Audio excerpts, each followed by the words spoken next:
everyone! Welcome back to another episode of Case to Case, and today we will still be talking about property law, specifically about accretion.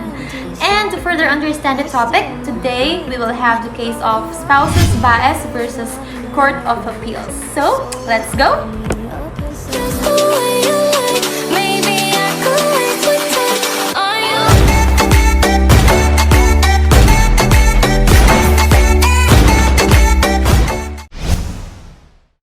In the case of spouses Felix and Rafaela Baes versus the Court of Appeals, the issue in this case is whether or not the government should compensate the Baeses for their loss due to the deliberate act of the former when it sought to improve the flow of the Tripa de Galina Creek.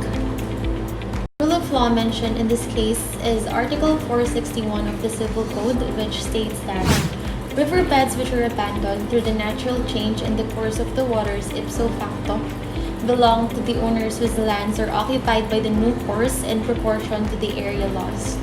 However, the owners of the land adjoining the old bed shall have the right to acquire the same by paying the value thereof, which value shall not exceed the value of the area occupied by the new bed. Now, let's look into the facts of the case. Okay, the controversy began in 1962 when the government dug a canal on a private land there to streamline the Tripa de Galina Creek. As we can see, here's the Tripa de Galina Creek, the Estero de Tripa de Galina. Now, this was acquired by Felix Baes, who registered it under his name.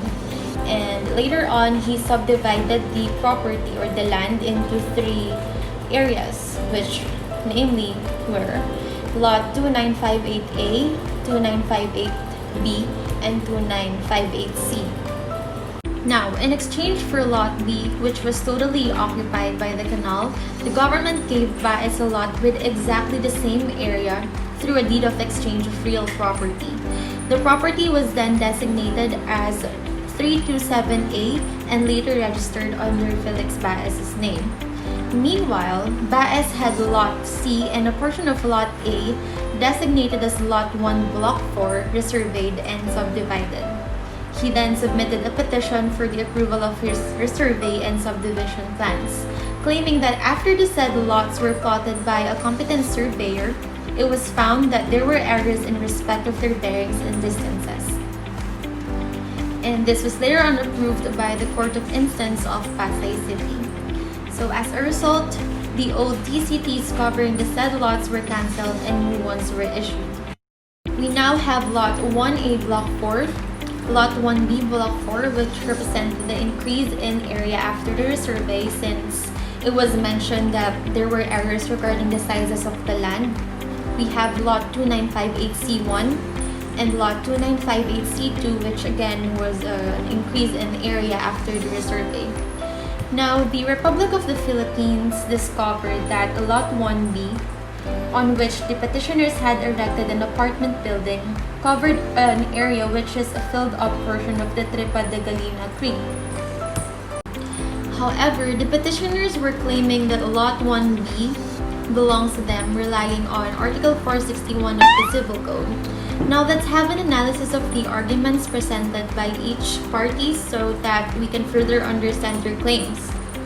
According to petitioner, a portion of the Tripa de Galina Creek was diverted to a man-made canal which occupied Lot B, which belongs to them.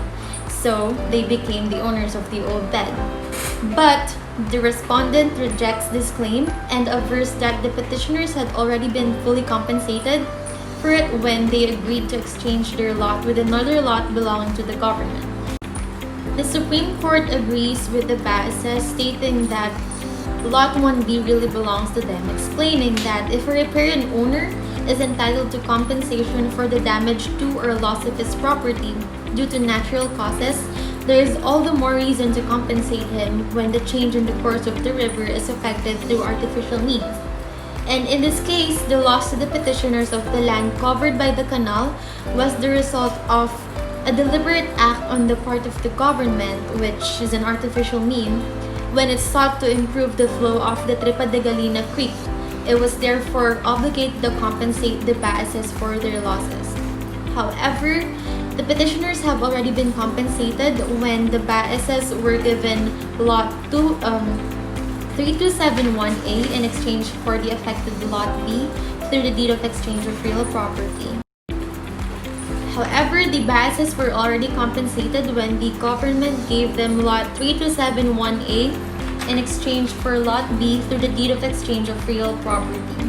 This was a fair exchange because the two lots of the same area and value, and the agreement was freely entered into by the parties. And that's the end of today's episode. I really hope that we learned something today. See you on the next episode. Thanks for watching.